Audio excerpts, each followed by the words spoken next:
Pinili si Samson ng Diyos, binigyan ng lakas na lampas sa sino mang tao, ngunit unti-unting pinahina ng kayabangan at tukso ang kanyang puso. Sa lambak ng Sorek nakilala ni Samson si Delilah. Binayaran siya ng mga Filisteo para alamin ang kanyang lihim. Paulit-ulit siyang nakiusap sa kanya para sa pinagmumulan ng kanyang lakas.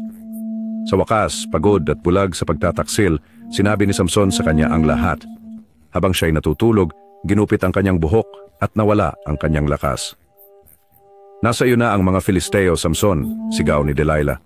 Ngunit nagising siyang walang kapangyarihan. Umalis na ang Panginoon sa kanya. Nahuli at nabulag, si Samson ay iginapos sa tansong kadena. Ang makapangyarihang tao ay ngayon ay tinutokso na parang alipin. Sa isang pista sa templo ni Dagon, libo-libo ang nagtipon upang tumawa.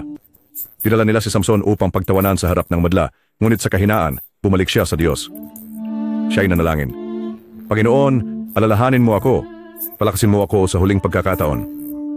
Inilagay ni Samson ang kanyang mga kamay sa malalaking haligi ng templo. Sa lahat ng kanyang lakas, itinulak niya. Sa isang huling sigaw, nagabitak ang mga haligi. Nagsimulang gumuho ang templo. Ang mga Filisteo ay nahulog sa takot habang bumabagsak ang mga pader. Sa kamatayan, natupad ni Samson ang kanyang tawag.